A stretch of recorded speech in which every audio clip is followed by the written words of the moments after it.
Leo G. அந்த பேர்லேயே பார்த்தீங்களா அருமையான லீன்னு வந்தவங்க எல்லாருமே ஜெயிச்சிருக்காங்க. லியோ ஜி அப்படின் போது actor doctor Leo G multi talented star. அதனால் இவர் வந்து நம்பி எந்த கேரக்டர் கொடுக்கலாம். திடீர்னு ஒரு வில்லன் கேரக்டர், திடீர்னு ஒரு வேறு மாதிரி ஒரு ஃபேமிலி கேரக்டர், ஒரு நம்பி எந்த கேரக்டர் கொடுத்தாலும் நல்லா ஆக்ட் பண்ணுவார். அதனால் லியோஜி வந்து எனக்கு வந்து 30 வருஷம் பழக்கம், சாதாரணம் இல்லை. அவருடைய கிரியேட்டிவிட்டி எப்போவுமே நல்லாயிருக்கும். ஒரு விஷயத்தை ஏன் அப்படின்னா ஒரு ஓவியர் வந்து எப்போவுமே நல்லா கிரியேட்டிவிட்டி இருப்பாங்க.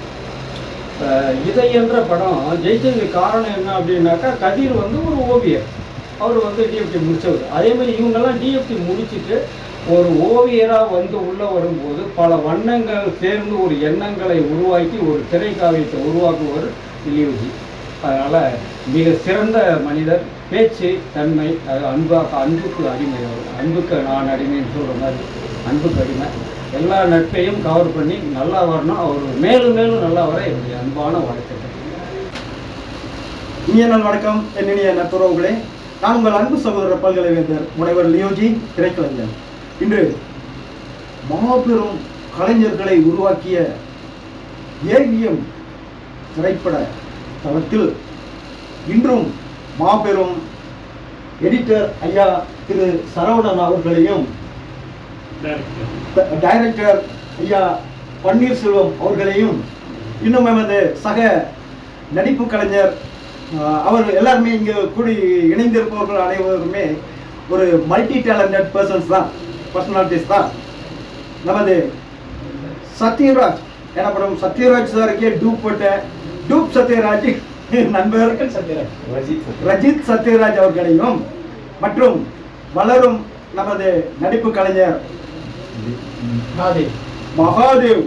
மகாதேவாக வளரக்கூடிய ஒரு நடிப்பு கலைஞரையும், இன்று மாபெரும் கலைஞர்களை உருவாக்கிய தளம் நடிப்பின் சிகரம் ஐயா சிவாஜி கணேசன் அவர்களையும், பல்திற கலைஞர் ஐயா கமல்ஹாசன் அவர்களையும், இன்னும் பற்பல கலை திறமையானவர்களையும் உருவாக்கிய இந்த ஏவிஎம் மண்ணில் நான் தொட்டு வணங்கி கொண்டு தொடர்கின்றேன். நானும் இன்று இவர்களுடன் இணைந்திருப்பதில் மற்ற மகிழ்ச்சியும் பெருமையும் கொண்டு நாளை இன்னும் மென்மேலும் நிறைய வகைகளை, நிறைய படைப்புகளை ஐயா பெருந்தகையவர்களுடனும் இணைந்து அவர்களது நல்ல ஆசிகளுடன் இணைந்து படைத்து உங்களை மகிழ்விப்பேன் என இதயமாற தெரிவித்துக் கொள்கிறேன். தொடரும் ஒவ்வொரு நொடிப்பொழுதும் இனிதாகட்டும் உங்களுக்கும் உலகம் வாழ் அனைவருக்கும். என்றென்றும் இதயம் நிறை இனி அன்புடன் உங்கள் அன்பு சகோதரர் பல்கலைவேந்தர் முனைவர் லியோஜி திரைக்கலைஞர். நன்றி, வணக்கம். ஏவிஎம் ஜெயராம் டிவி நேயர்களே வணக்கம். ஒரு கலை திறமை அப்படின்றது வந்து சாதாரண இல்லை. திறமை அப்படின்றதுக்கு பின்னால் பார்த்தீங்கன்னா பல அனுபவங்கள் இருந்தால் தான் திறமை.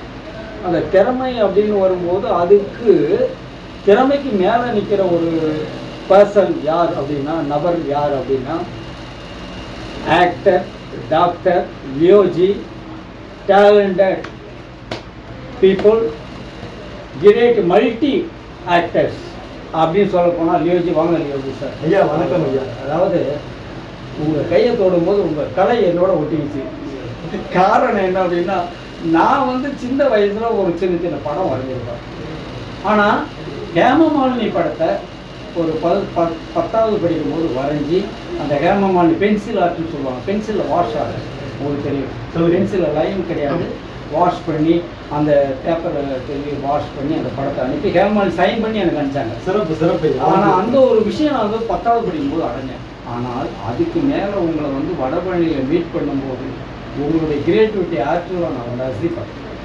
உங்களுடைய ஆர்ட்டு, உங்களுடைய விஷயம், அதுலேருந்து தான் உங்களுக்கு பிறந்தது கலைன்னா நீங்கள் நடிக்க ஆரம்பிச்சிங்க, அப்புறம் எழுத ஆரம்பிச்சிங்க, அப்புறம் ஒரு டேரக்டராக வர ஆரம்பிச்சிங்க. இப்போ ஒரு எல்லாம் மல்டி டேலண்டட் ஆர்டிஸ்ட் ஆகிடுது.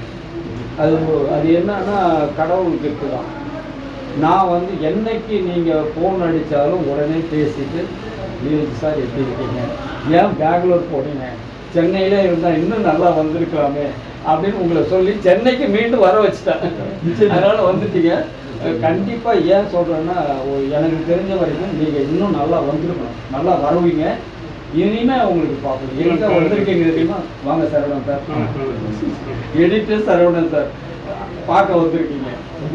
அதோட எடிட்டர் சரவணன் சார் வந்து நல்லவர். அவருக்கு நான் இன்னைக்கு இன்ட்ரோ உங்களுக்கு கொடுக்கணும்.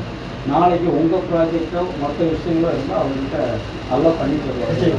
அதுக்காக நான் இன்னைக்கு கூப்பிட்டு வந்துருக்கேன். நீங்கள் உங்களை பற்றி சொல்லுன்னா போனால் இன்னும் சொல்லிகிட்டே இருக்கலாம். ஏன் காரணம் என்னன்னா, அந்த அளவுக்கு யாரையுமே எல்லாமே கற்றுக்கணும், எல்லாமே செய்யணும் அப்படின்ற ஒரு டேலண்ட். உங்களை மாதிரி நான் வர முடியாது. நான் என்ன அப்படின்னா, ஒரு direction, script, screen play, dialogue with கொஞ்சம் நடிக்கிறேன். என் ப்ராஜெக்டில் கொஞ்சம் ஏதாவது ஒரு 4 சீன் வரும், அவ்வளோதான். பட் நீங்கள் வந்து முழுமையாக அந்த ஆக்டிங் இறங்கி அந்த விஷயத்தை அருமையாக பண்ணுறீங்க. பிரபலங்கள்லாம் பிடிச்சிட்டீங்க. பிரபலங்களை எல்லாருமே நீங்கள் கொடுப்பீங்க. இந்த அளவுக்கு எல்லாரையும் வந்து பழக்கம் வச்சு வருவீங்கன்னு நான் எதிர்பார்க்கல. அந்த அளவுக்கு உங்களை பார்த்தாக்கா எல்லாம் தெரியும். அந்த அளவுக்கு காரணம் என்னன்னா, நீங்கள் பாப்புலர் ஆகிருக்கீங்க. நீங்கள் நல்லா வரணுன்றதான் என்னுடைய ஒரே ஆசை. 2வது சரவணன் சார்ட்ட வந்துருக்கீங்க. இந்த இடம் வந்து ஏவிஎம் அப்படின்றது, ஏவிஎம் மண்ணை முடித்த உடனே எல்லாருமே ஒரு பாப்புலர் ஆகிருக்காங்க. இன்னும் சொல்ல போனால் எம்ஜிஆர் இங்கே தான் ஷூட்டிங், அதேமாதிரி சிவாஜி கணேசன், அதுக்கப்புறம் பல படங்கள் இங்கே நிறைய எடுத்துருக்காங்க. இங்கே ஒரு பிரபலமாக என்னன்னா, பாக்கியராஜ் சார் பட பூஜை முந்தானை முடிச்சு, அந்த முந்தானை முடிச்சு எம்ஜிஆர் நடந்து வர்றதுக்காக அங்கேருந்து ஏவிஎம் ஃப்ரண்ட்டில் இருந்து பூ கொட்டிட்டு இருந்தாங்க. கீழே பூ கொட்டி வச்சு அது மேலே தான் எம்ஜிஆர் வந்து நடந்து கூட்டு வருது. அந்த சமயத்தில் சரவணன் வந்து என்னை பூஜைக்கு கூப்பிட்டுருக்காரு. அப்போ கூப்பிடும்போது நான் இங்கே வந்த உடனே பாக்கியராஜை பார்க்கணும் அப்படின்னு இவங்க கூப்பிட்டு அவர் Ramalinga sir, KR Ramalinga sir, என்ன விளையாடுற, என்ன நேரம் இந்த நேரத்தில் போய் அவரை பார்க்க முடியுமா, பேசாமல் இரு, 2 நாள் போகட்டும், அவனை இன்ட்ரோடியூஸ் பண்ணி விட்றேன் அப்படின்னாரு. அதுக்கப்புறம் ஒரு இன்ட்ரோடியூஸ் பண்ணி விட்டார். டார்லிங்கில் என்னை வந்து ஒர்க் பண்ண சொன்னார். ஆனால் அதுக்கப்புறம் போக முடியல. ஆனால் இன்னைக்கு என்னை சின்ன பாக்கியராஜ் சார் அப்படின்னு சொல்லும்போது எனக்கு சந்தோஷமாக இருக்குது. காரணம் என்னென்னா, ஸ்க்ரீன் பிளே நல்லா எழுதுகிறேன். அது மாதிரி என்னுடைய டேலண்ட்டை விட நீங்கள் உங்கள் டேலண்ட் சொல்ல வேண்டாம். உங்கள் டேலண்ட் நீங்கள் அருமையாக பண்ணுறீங்க. அதனால் இந்த இடத்துக்கு நம்ம வந்ததில்லை. சரவணன் இன்னைக்கு சந்திச்சதில் நம்ம எல்லாருக்குமே ஒரு சந்தோஷம். சரவணன் சார் படங்கள், சரவணன் சார் வந்து இப்போ படம் கல்யாண ராகம், ஒரே ஒரு நிமிஷம், கல்யாண ராகம்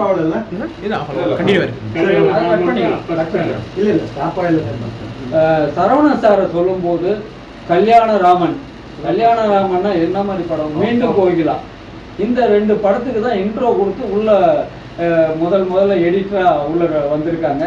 அது என்ன மாதிரி பேசப்பட்ட படம், வெள்ளி விழா கொண்டாடின படம். அப்படிப்பட்ட ஒரு விஷயத்தை பண்ணவங்க தான் editor Saravanan sir. Saravanan sir, KR Ramalingam sir அவங்க கூட இருக்கும்போது அந்த படத்தில் இவங்க தான் இன்ட்ரோ கொடுத்து, அப்போ என்ட்ரி, அப்போ வந்து இவங்க அப்போ வந்திருக்கிறவங்க இப்போ எப்படி இருப்பாங்கன்னு உங்களுக்கே சொல்ல வேண்டாம். நல்லா பண்ணிட்டு இருக்காங்க. எவ்வளோ படங்கள் பண்ணியிருப்பாங்க. ஆமாம், அதனால நிறையா பண்ணிட்டு இருக்காங்க. சரவணன் சார், உங்கள் ஒர்க்கை பற்றி இன்னைக்கு லியோஜி சாரை உங்களை இன்ட்ரடியூஸ் பண்ணி கூப்பிட்டு வந்துட்டேன்.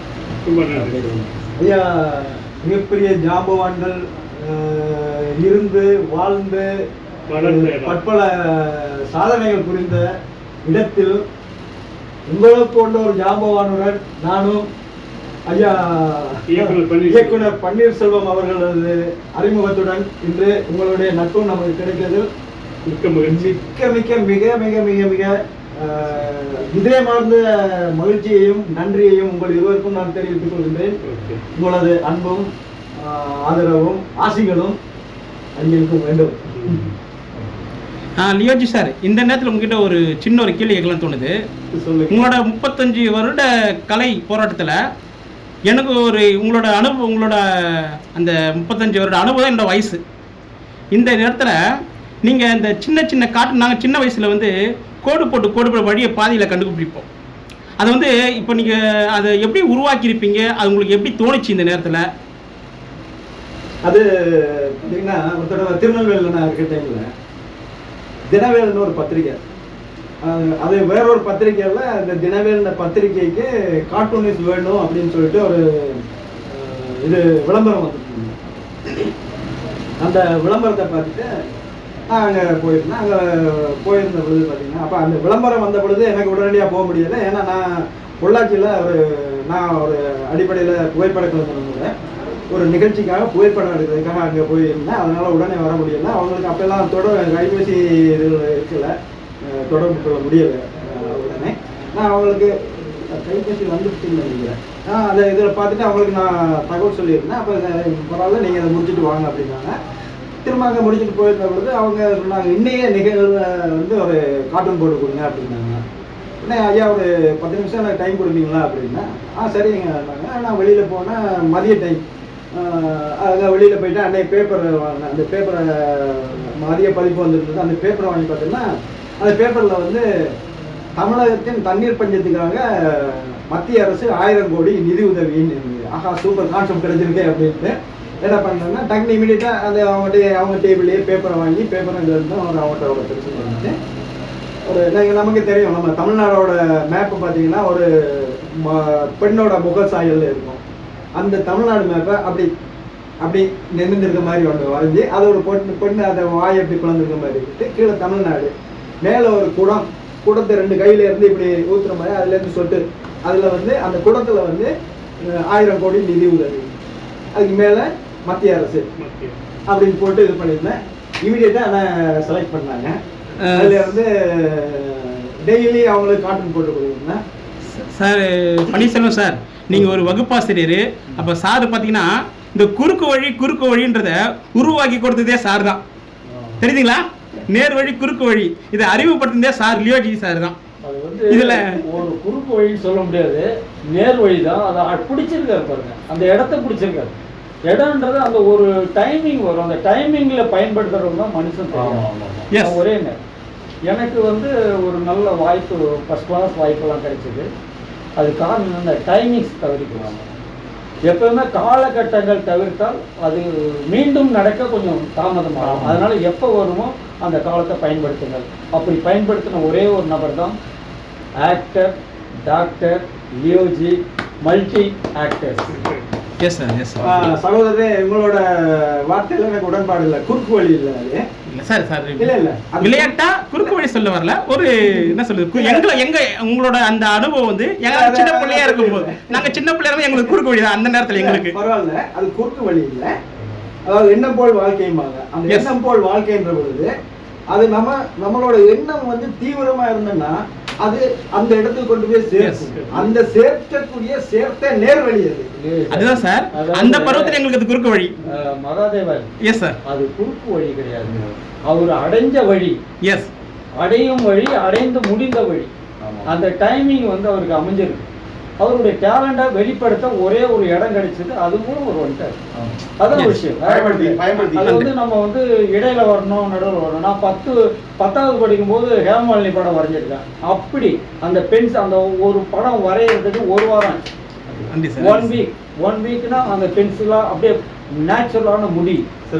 இந்த அளவுக்கு நான் எப்படி வரைஞ்சேன், அது வந்து ஒரு டிஎஃப்டி படித்தா கூட வரைய முடியாது. காரணம், இன்னைக்கு ஜியோசி அந்த பதவியை அடைஞ்சு வரைஞ்சிருக்காரு. அது வந்து குறுக்கு வழி கிடையாது. இல்லை நீ எதோ சொல்லிட்டீங்க, நான் தப்பு சொல்ல வரல. அது அவர் அடைஞ்ச வழி, சரியான வழி, சரியான நேரம். எனக்கு அந்த பருவத்துல தோணுது அது குறுக்கு வழி வினா விடை. இந்த பருவத்துல நீங்க சொன்ன மாதிரி உச்சக்கட்டத்தோட வேண்டிய வழி. சகோதரரே, நீங்க சொன்னதை வந்து சரிதான் அப்படின்னு அதை ப்ரூவ் பண்ண நினைக்காதீங்க. அந்த வார்த்தையை குறுக்கு வழின்றது அது வேற விதமான வார்த்தை.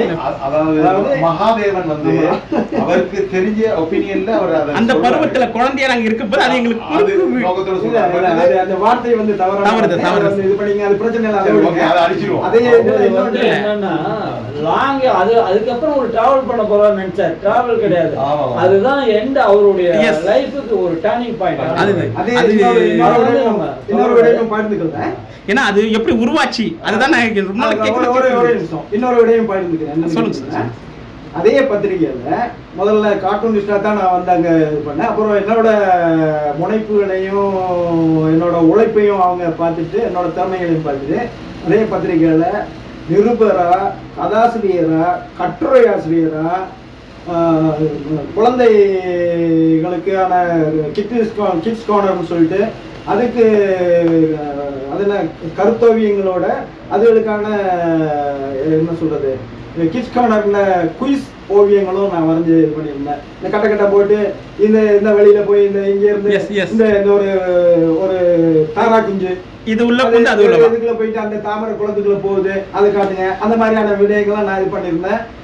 அப்புறம் அந்த பத்திரிகையில நேர பகுதியை நானே ஆக்குபை பண்ணிட்டேன்னு வச்சுக்கோங்களேன். அந்த மாதிரிலாம் நிகழ்வுகள்லாம் நடந்தது. அதுக்கப்புறம் இன்னொரு விஷயம், நான் ஒருவங்க எனக்கு முன்னாடி உட்காந்துருந்தாங்கன்னா அவங்கள 10 நிமிஷத்துல நான் அவங்கள ஓவியமாக்கி வரைஞ்சி கொடுத்துருவேன். பென்சில் ஓவியத்துல இருந்து வாட்டர் கலர், ஆயில் பெயிண்டிங், இன்னும் 30 அடி கட் அவுட் வரைக்கும் நான் வரைஞ்சி கொடுத்துருவேன்.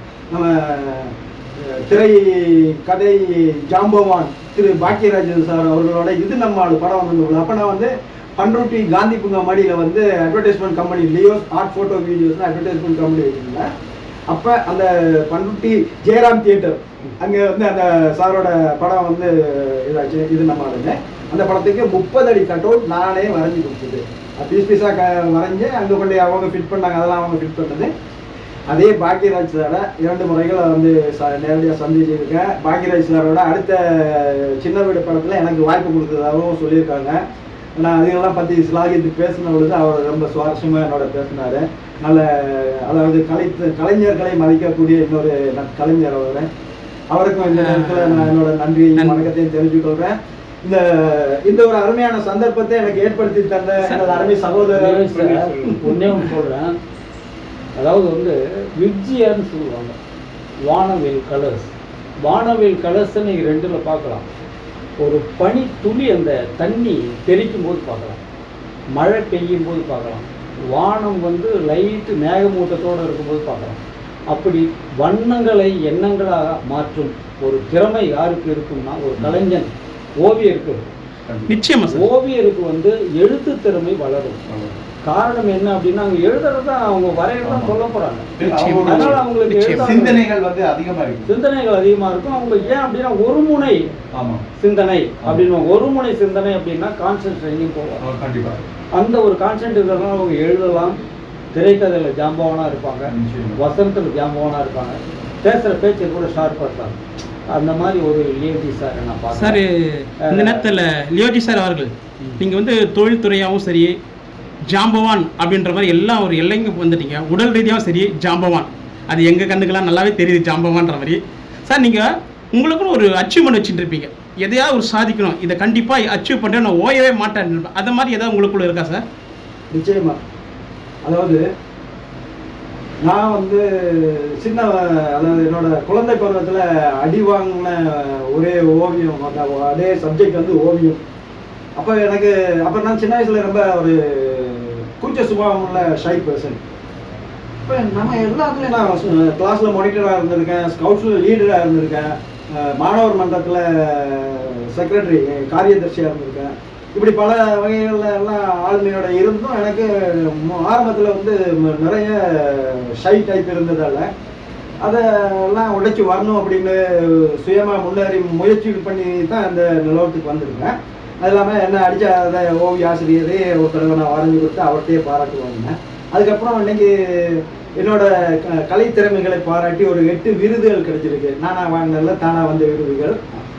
அதில் வந்து ஓவிய மாமணி, கவி மாமணி, நான் கவிதைகள்லாம் ஒரு 1000 கவிதைகள் எழுதியிருக்கேன். கவி வைரங்கள் 1000 சொல்லிட்டு ஒரு புத்தகம் வெளியிட போகிறேங்க. அப்புறம் அந்த மாதிரி கவி மாமணி இப்போ சமீபத்தில் எனது நண்பர் டிகல் மீடியா ஸ்ரீஸ்காந்த் ராஜா அவர்களது டிகல் பத்திரிகையை வந்து வெளியிட்ட பொழுது என்ன வச்சு தான் முதல் பிரதியை வெளியிட வச்சு என்ன கௌரவிச்சாங்க. அதை பெற்றது ஒரு IAS அதிகாரி ஒருத்தர். அந்த இதெல்லாம் நிறந்த நிகழ்வுகள். அதில் அந்த மாதிரியான நிகழ்வுகளில் சொல்ல போனால் இதே ஒரு பெரிய எபிசோடாக போயிட்டு இருக்கும். ரொம்ப சுருக்கமாக சொல்கிறேன். ஒவ்வொரு மனிதனும் பிறந்தோம், இருந்தோம், இறந்தோம் என்பதன்று வாழ்க்கை. இயன்றவரை செய்து இன்புற்று இன்புறுத்துவதே இனிய நல் வாழ்க்கை. நான் கொஞ்சம் தமிழில் ரொம்ப கொஞ்சம் ஆர்வமானவர். அது நான் பேசினா ரொம்ப தூய தமிழில் பேசுவேன். அது சில பேருக்கு புரியலைன்றாங்க. அது என்னோட தப்பு கிடையாது. ஏன்னா நிறைய நம்ம தமிழ் மக்களே தமிழை வந்து அழிச்சிட்டு வர்றாங்க. நம்ம ஒவ்வொருவரும் அப்புறம் ஒரு வெள்ளைக்காரன் வந்து வேற மொழிகளில் வந்து பேசுறதுக்கு விருப்பப்படுறதில்ல, ஒரு சைனாக்காரர் வந்து வேற மொழிகளில் பேசுறதுக்கு விருப்பப்படுறதில்ல, அதே மாதிரி அரேபியன்ஸ் எடுத்துக்கிட்டிங்கன்னா பிற மொழிகளில் பேசுறதுக்கு விருப்பப்படுறதில்ல. அவங்கவுங்க தாய்மொழியை தான் முதல்ல மதிக்கணும். அவங்கவுங்க தாய்மொழியை தாயை போல் மேலாக மதிக்க வேண்டும். அதன் பின்னரே மறு மொழிகளையும் மதிக்க வேண்டும். எந்த மொழிகளையும் எந்த மக்களையும் பிரித்தாளக்கூடாது. என்னோட கான்செப்ட் வந்து கேட்டீங்கன்னா, நாம் மனிதர், நம் பிறப்பிடம் இவ்வுலகம், நம் மொழி அன்பு, நம் மதம் மனிதநேயம், உலகம் வாழ் அனைவரும் நம்மினிய நல்ல உறவுகள் என்றவரை இன் செய்வோம், இன்புறுத்தி இன்பெறுவோம். இன்னொரு விடயம் என்னன்னு கேட்டீங்கன்னா, எனக்கு அதாவது கலைசார் அனைத்து விடயங்களையும் கற்றுக்கணும், அதில் வந்து நிகழணும், இதனால மற்றவர்களுக்கு நல்லது செய்யணும். நான் என்னோட உடல் தானம் செய்திருக்கேன். ஓ ரைட், சூப்பர் சார். என்றவரை அன்னதானம், இருக்கும் வரை அன்னதானம், இயன்றவரை இரத்த தானம், இறந்த பின்னே உடல் தானம். இது 3 நான் செய்திருக்கேங்க. ஏன்னா இறந்ததுக்கு அப்புறம் என்னோட உடல் உறுப்புகள் அத்தனையும் அவசியமா தேவைப்படுற ஏழை எளிய மக்களுக்கு, அவங்களுக்கு இலவசமா எதுவும் கொடுக்கக்கூடாது. இலவசமா கொடுத்தா அதுக்கு வந்து மதிப்பு இல்லை. அவங்களால இயன்ற அளவுக்கு ஏதோ ₹1 ₹10 கூட இருக்கலாம், அவங்களால இயன்ற அளவுக்கு ஏதோ ஒன்று வாங்கிக்கொண்டு அவங்களுக்கு இலவசமா கொடுக்கணும். அதாவது இலவசமா இல்லாத அவங்களுக்கு பயன்படக்கூடிய மாதிரி இயன்ற அளவுக்கு அவங்களால பயன்படும் மாதிரி கொடுக்கணும். இதே என்னோட உடல் உறுப்புகள் நான் வாழ்ந்து முடிந்து இறந்ததுக்கு அப்புறம் பணம் வசதி படைத்தவர்களுக்கு அது தேவைப்படுமா இருந்தால் அவங்ககிட்ட இருந்து நல்ல பெரும் தொகையை வாங்கி ஏழை எளிய மக்களின் படிப்பு செலவுக்காக அதை பயன்படுத்த வேண்டும்.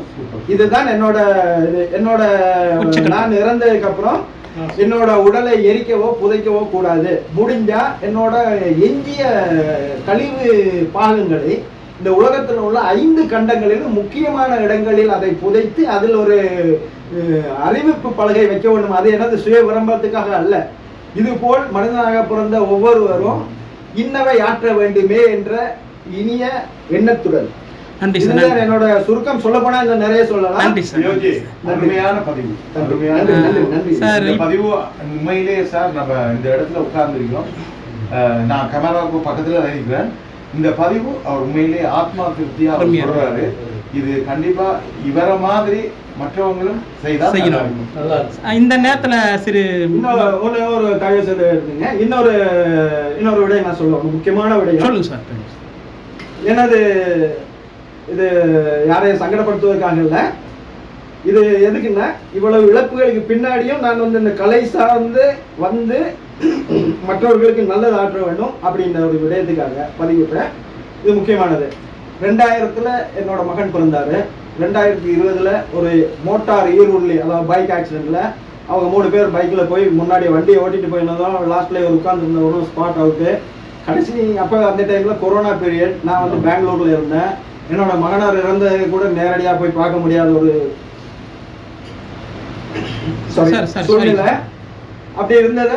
அதுக்கப்புறம் இப்போ என்னோட மகனாரோட இழப்பு இதாச்சும். நான் என்னோட மகனாரோ அடுத்த ஒரு தகப்பன் மாதிரி நான் வந்து அவரோட நான் இடப்படையில் என்னோட பெஸ்ட் ஃப்ரெண்டு மாதிரி தான் நான் அவரோட பிஹேவ் பண்ணியிருந்தேன். அது அவருக்கு தெரியும். நல்லபடியாக இதாக இருந்தோம். அவரை மருத்துவத்துறையில் படிக்க வச்சு பெங்களூர்லேயே வேலையும் வாங்கி கொடுத்தாச்சு. அது இல்லாமல் அமெரிக்காலேயே வேலையெல்லாம் ஃபிக்ஸ் பண்ணியாச்சு. இந்த கொரோனா டைமில் அங்கே போய் இந்த மாதிரி ஒரு இழப்பில் போயிட்டாரு. அதுலேருந்து நான் என்னோட பிறந்த நாள் கொண்டாடுறதை விட்டேன். என் மகனாரோட பிறந்த அகவை மற்றும் அவரை உலகை விட்டு பிரிந்த அகவைகளில் பெங்களூரில் நான் இருந்ததால் அங்கே உள்ள ஒரு அனாதைகள் சொல்கிறதுக்கு எனக்கு ஒப்பில்லை, ஆதரவற்ற சிறார்கள் ஒரு 71 பேர் இருந்தாங்க. அந்த இல்லத்துக்கு நான் தொடர்ந்து போயிட்டு அவங்களுக்கு அந்த நினைவு நாளில் 3 வேளை உணவுக்கு ஏற்பாடான விடயங்களை செய்திருந்தேன். இன்றைக்கும் இப்பயும் நான் அந்த மாதிரியான என்னோட மகனாரோட இது எந்த ஏரியாவில் இருந்தாலும் எந்த இடத்துல இருந்தாலும் அதுக்கு நான் செய்து வரேன். இதெல்லாம் வந்து என்னோட சுய தம்பட்டத்துக்காக இல்லை. இது மாதிரி ஒரு என்னோட மனவேதனைகளையும் நான் இதில் பதிவு பண்ணிட்டேங்க. மற்றது அதாவது யாருமே இருக்க போகிற 1000 அகவைகள் அல்ல. அதனால நம்மளால் முடிஞ்ச வரைக்கும் நான் இப்போ கூட பறவைகள் மிருகங்கள் எதை கண்டாலும் எந்த இடத்துக்கு போனாலும் அதுகளுக்கு ஒரு அன்ன ஆகாரங்கள் குடிக்க நீர்கள் வழங்குவது எனது சிறு வயது தொட்ட பண்பு. அதுக்கு என்ன அப்பா என்னோட தாத்தா இவங்களுக்கு நான் நன்றி சொல்றேன். அவங்க கற்றுக் கொடுத்த வழிவகைகளை நான் இது பண்ணிட்டு இருக்கேன். அதான் சொல்றேன், என்னை பத்தி இன்னும் சொல்றது அதுதான் பெரிய ஒரு எடுக்கலாம். இது என்னோட சுய சரிதையின் சுருக்கம். சார் இந்த நேரத்தில் நாலு தடவை போடலாம் உங்களுக்கு. Yes sir. சார் இந்த நேரத்தில் ஒரு நம்ம எடிட்டர் சரவண சார் ஒரு கேள்வி கேட்கணும்னு ஆசைப்பட்றேன். அவர் ஒரு கலை பயணத்தில் வந்து ரொம்ப நுணுக்கமாக செய்த வேலை எது, ரொம்ப சந்தோஷமாக செய்த வேலை, ஏன்டா இந்த வேலையை கொடுத்தாங்க அப்படின்னு சகிச்சு செஞ்ச வேலை எது?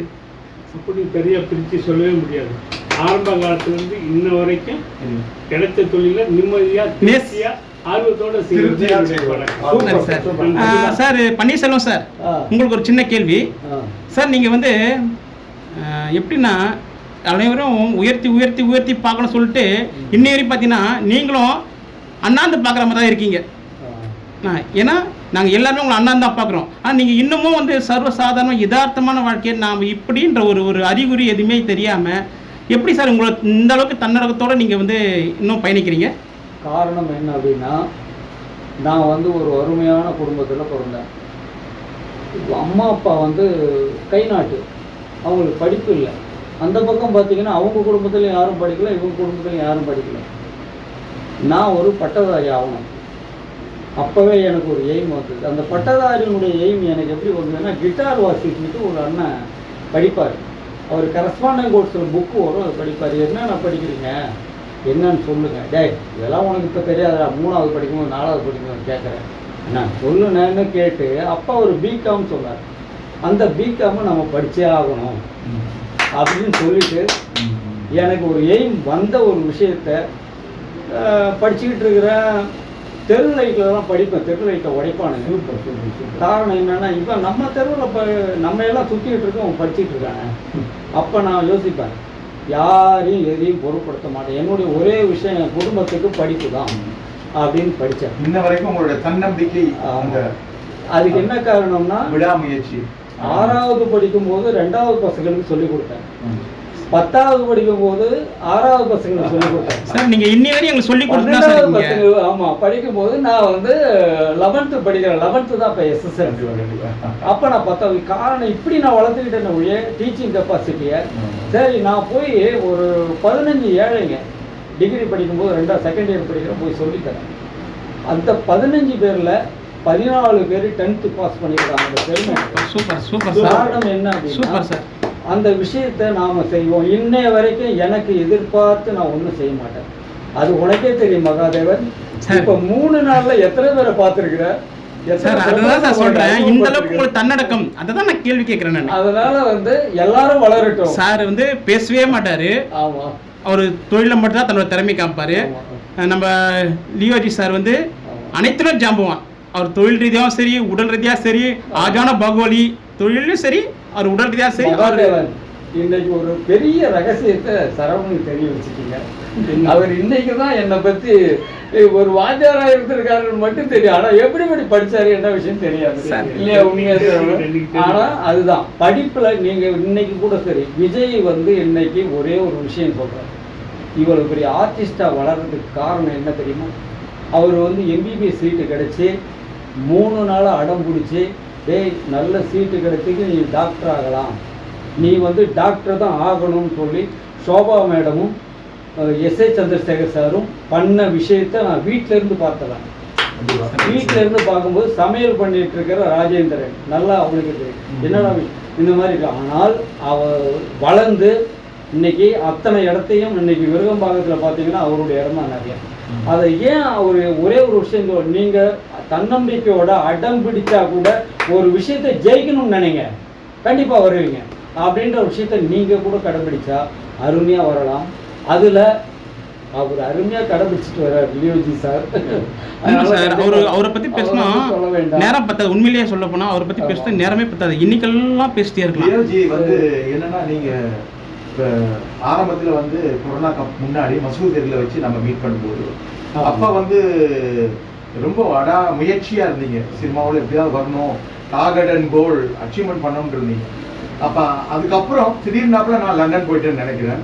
ஒரு எவ்வளோ காலம் இருக்கீங்க, எத்தனை வருஷமா இருக்கீங்க? இப்போ கிட்டத்தட்ட நம்ம அறிமுகமாகியே ஆமா 15 கோயிலுக்கு மேல ஆகுது. அப்பவே நான் நீங்களும் ஒரு டைம்ல உங்க பைக்ல போவோம், ஒரு டைம்ல என்னோட பைக்ல போவோம்.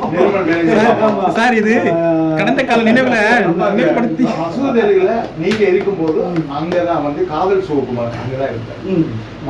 பெரிய நடிகரா இருக்கிறாரு. அவர் இப்ப என்னுடைய குரூப்ல இருக்கிறாரு. அப்ப லியோஜியை டெய்லி நான் அவங்க வீட்டுக்கிட்ட போயிடுவேன். அப்ப அவர் ஃபேமிலியோட இருந்தாரு. அப்ப பையன் சின்ன பையன். ஆமா, நம்ம வீட்டுல வந்திருக்கீங்க, நம்ம வீட்டுல நீங்க சாப்பிட்டு இருக்கீங்க. சோ அப்படியே வந்து 15 வருஷங்களுக்கு மேல சொல்றேன். ஏன்னா இது உண்மையான ஒரு 15 வருஷங்களுக்கு மேல நடக்குது. மகாராஜாவோட நட்பு நடக்கும். அதுக்கப்புறம் இப்ப முந்தின நாள் திடீர்னு எனக்கு கால் வரும்போது எனக்கே ஆச்சரியம். நான் லியோஜி என்னோட எனக்கு மைண்ட் அதுக்கப்புறம் இவர் என்னுடைய நண்பர்கிட்ட வடபழனி முருகன் கோயிலுக்கு முன்னாடி நம்ம ஜூலி பாஸ்கர்ன்றவர்கிட்ட நம்பரை வாங்கி என்னுடைய நம்பரை வாங்கி ஃபோன் பண்ணாங்க. ஸோ அதுக்கப்புறம் தான் அந்த மீட்டிங். ஸோ அதனால ஒரு நல்ல ஒரு ஈடுபாடோட சினிமாவில் ஜெயிக்கணும், முயற்சி எடுக்கணும், எப்படியாவது ஒரு டார்கெட் அண்ட் கோல் அச்சீவ்மெண்ட் பண்ணணும்னு வந்தவர் தான் லியோ அந்த டைம்ல. இப்போ இன்னைக்கு சார் மூலமா வந்திருக்கிறாரு. இது ஒரு நல்ல ஒரு அறிமுகமான ஒரு விஷயம். அவருடைய லட்சியமும் அவருடைய ஆசையும் அவாவும் கண்டிப்பா நிறைவேறும் என்று கூறி மகாதேவன் ஒன்று வந்து என்னன்னா படிக்கிற இப்போ பசங்க வந்து படிப்பில் 80% விட்டுடுறாங்க, 20% தான் படிக்கிறாங்க. 20% அவங்க ஜெயிக்க முடியாமல் தவிர்த்து இப்போ நான் செவுத்துல சுண்ணாம்பு அடித்து அந்த பைசா வாங்கிட்டு போய் வீட்டுக்கு கொடுத்துட்டு அதில் நான் படித்தவன், அரசு சலுகையோட படித்தவன். பிகாம் வந்து விருதாச்சலம் குழந்தைப்பர் அரசு கலைக்கல்லூரியில் படிச்சிருக்கிறேன். 48 காலேஜுக்கு ஒரு மாணவன் போய் ஒரு இடம் போய் நீங்கள் வந்து போட்டியில் கலந்துக்கணும்னு எங்கள் காலேஜ் சார்பாக நான் ஓவிய போட்டிக்கு போகிறேன். ஓவிய போட்டிக்கு போகும்போது எல்லாரும் ட்ரெயின் ஏற்றுறாங்க, நீ தோத்துட்டு மட்டும் இங்கே வராதுடா அப்படின்னு. அதெல்லாம் என்னடா பண்ண முடியும், கிடைச்சாதான்டா வாங்க முடியும். இல்லை நீ அப்போ ஒரு எய்ம் சாதாரணமாக தான் வச்சுருந்தேன். ஆனால் நான் வரைந்த படம், அதாவது அந்த படம் பரிசு வாங்க சேர்ந்த ஒரு விஷயம், முதல் பரிசு. அந்த வெள்ளிக்கேடை இன்னைக்கும் காலேஜில் இருக்கு, கொடுக்க மாட்டாங்க. அதனுடைய ஒர்த்து இன்னைக்கு பார்த்தீங்கன்னா ஒரு கிட்டத்தட்ட ஒரு 4-3 லட்சம் வரும். ஆனால் அது காலேஜுக்கே விட்டு வந்துட்டேன். நான் வச்ச மரம் இன்னும் பெரிய மரம். விஷயத்த சொல்லிக்கிறேன். காரணம் என்னன்னா கடுமையா நம்ம எதை எடுக்கிறோமோ அதுல ஜெயிக்க பாருங்க. கண்டிப்பா சரவணா சார் உங்க நண்பர் இவ்வளவு பேசுறாரு, நீங்க என்ன சார் எதுவுமே அதுக்கு உண்டான எந்த ஒரு இதுவுமே பண்ணாம இருக்கீங்க, ஒரு ரியாக்ட் பண்ணாம இருக்கீங்க? அவரு ஜெயிச்சவரு. அவரு இல்ல சார், அவரு வந்து கல்யாண ராமன்னா சாதாரண படமா? ஐயோ சார், அது அதை பத்தி பேசுறோம்ல. உங்களை வியந்து பாக்குறாரு, உங்களோட மூதாதையர், உங்களோட அனுபவசாலி. ஏன் பாக்குறாருன்னா சில பாயிண்ட் ஏன் இவ்வளவு நாள் என்கிட்ட சொல்லல. சந்தர்ப்பம் வந்து இன்னைக்கு கிடைச்சிருக்கு. இந்த ஒரு அனுபவம் வந்து அனைவருக்குமே ஒரு மறக்க முடியாத அனுபவம் சார். நம்ம சின்ன சத்யராஜ் சொல்கிறது மாதிரி, ரஜித் சத்யராஜ் அவர் சொன்ன மாதிரி சார், நம்ம லியோஜி சார் வந்து மீட் பண்ணது, தன்னோட இருசக்கர வாகனத்தில் பயணம் பண்ணது, தன்னோட வீட்டுக்கு அழைத்து விருந்து கொடுத்தது, இதெல்லாம் வந்து ஒரு மறக்க முடியாத மிகப்பெரிய அனுபவம். எனக்கு மட்டும் இல்லை, இதை வந்து நம்ம லியோஜி சாரும் நம்ம ரஜித் சத்யராஜ் சாரும் வாய்ப்பு தேடி பயணம் பண்ணது அப்படி மனதில் கடந்த கால நினைவுகளை அப்படி சிறகடிச்சு பறக்கிற ஒரு சந்தோஷத்தை இந்த வேலையில் அனைவருக்கும் கொடுக்குது இந்த ஒரு அறிமுக நிகழ்ச்சி மூலமாக.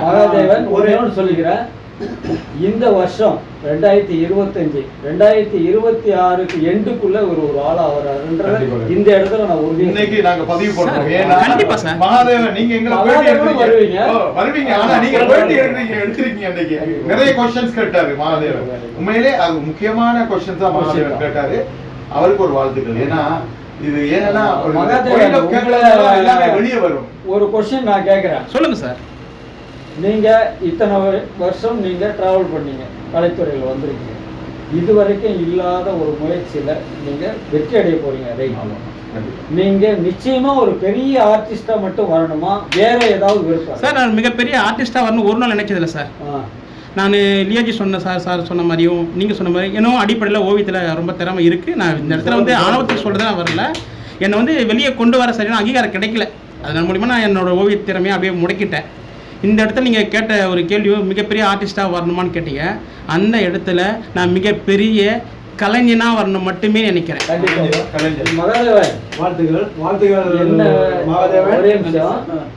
என்னை விட ஜாம்பவான் ஓவியத்தில் நான் ஒரு சின்ன குழந்தை மாதிரி. ஐயா கண்ணாடி சார், இந்த கேள்வி படைப்புகள் இல்ல சார். சாரி, இந்த கேள்வியை தான் நீ உங்களை கேட்டேன். ஏன் சார் இந்த அளவுக்கு எல்லாரையும் வளர்த்து விட்டு தன்னடக்கத்தோட நீங்க இருக்கிற இடம் தெரியாம இருக்கிறீங்களே, அதைத்தான் உங்களை கேள்வி கேட்டேன். நீங்க ஜாம்போன் நீங்க சொல்றீங்க, பட் எங்களை பத்தி அந்த ஷீல்டை வாங்கி இன்னமும் நீ வீட்டுல வச்சு தரமாட்ட சொல்றீங்க பாத்தீங்களா?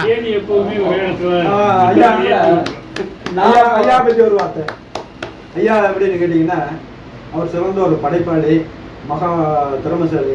ஆனா அடுத்தவர்களை ஏற்றி விட்டு அழகு பார்க்கும் ஒரு ஏணி. உண்மை உண்மை. இன்னொரு விடயத்தை நான் உங்க எல்லாருக்குமே பதிவிட விரும்புகிறேன். என்னன்னு கேட்டீங்கன்னா, எண்ணம் போல் வாழ்க்கை. அதாவது எண்ணம் போல் வாழ்க்கைன்னா சாதாரணமான வார்த்தை கிடையாது. நாம என்னவாக வேண்டும் என்றது வேற யாரும், அதாவது தயவு செய்ய யாரும் தப்பா எடுத்துக்காதீங்க, எனக்கு கடவுள் நம்பிக்கை இல்லை. அதுக்கும் நிறைய காரணங்கள் இருக்கு. அதை சொன்னேன்னா அது பெரிய ஒரு எபிசோடா போகும். நான் இயற்கை விரும்பி, இயற்கை நேசிப்பாளர், இயற்கை, அதாவது நேச்சர் லவர், ஆங்கிலத்தில் சொன்னா நேச்சர் லவர். எனக்கு இயற்கை சார்ந்த அனைத்தையும், பறவைகள், மிருகங்கள், இது பால் மிகுந்த அன்பும் நட்பும் உடையவன். நிறைய பறவைகளை, நிறைய அடிப்பட்ட காயப்பட்ட பறவைகளை நான் வந்து காப்பாற்றி அதுக்கு முதலுதவி செய்து அதில் புழைக்க வச்சிருக்கேன். அப்படி ஒரு இதில் நிகழ்ந்த ஒரு சம்பவம் வந்து ஒரு புறாவுக்கு அந்த மாதிரி ஒரு இது பண்ணி விட்டுருந்தா அது என்ன விட்டு போகவே மாட்டேன்னு அடம் பிடிச்சது. மடியிலையும் தோல்லையும் மடியிலையும் வந்து இருந்துட்டு இருக்கும். அந்த மாதிரியான நிகழ்வுகள்லாம் எனக்கு நடந்திருக்கு. நாய், பூனை, இதுகள்லாம் கூட நான் காப்பாற்றி அனுப்பியிருக்கேன் இந்த மாதிரியான நிகழ்வுகளில்.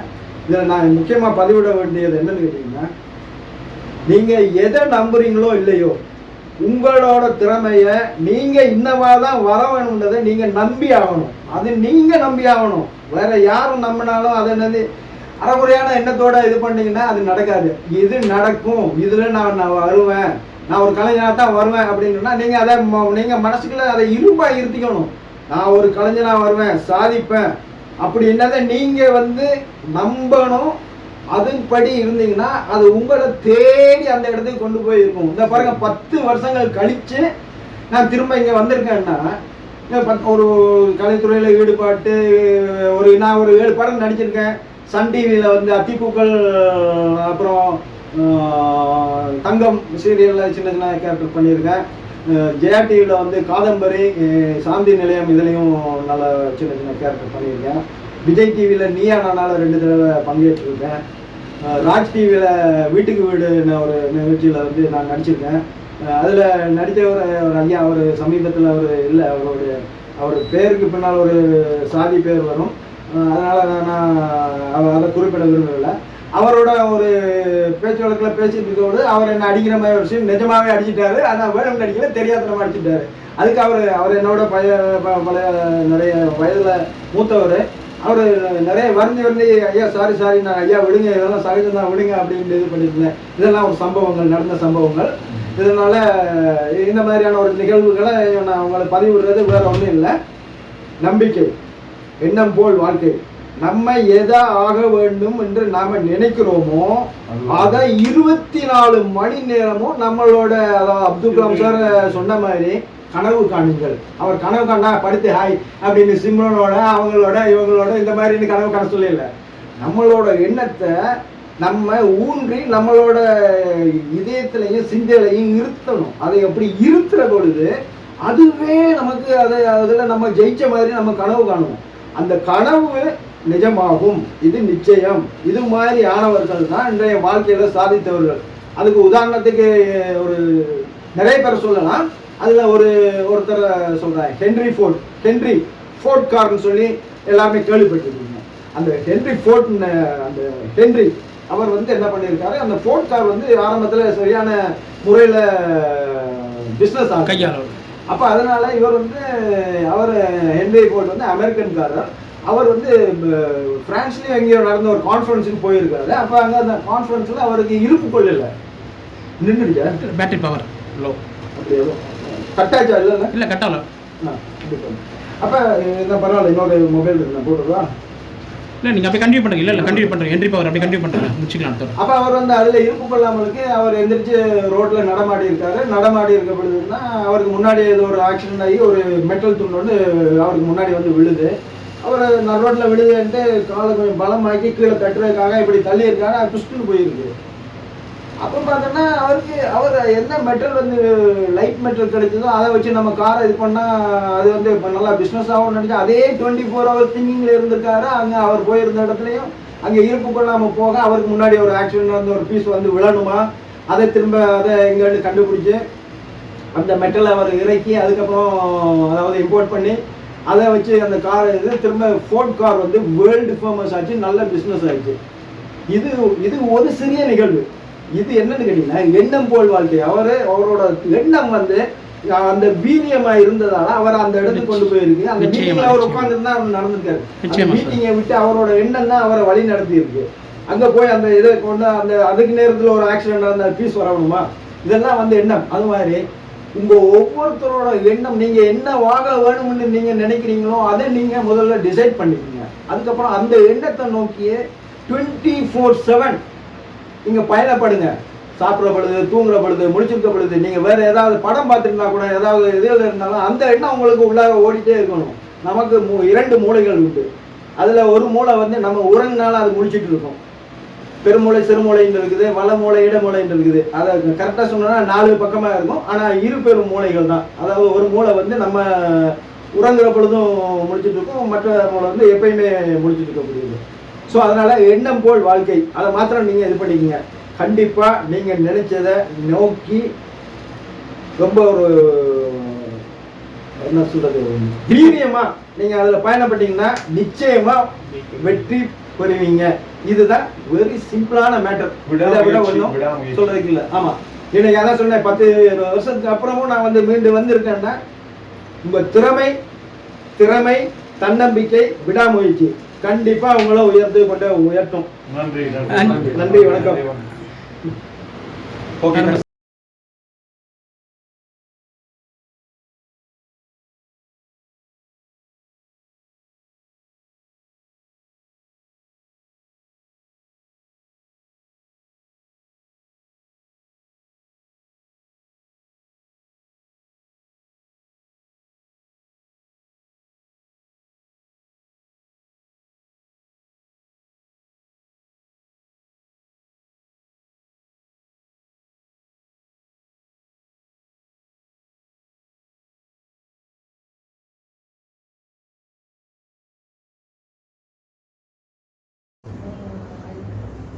Itu.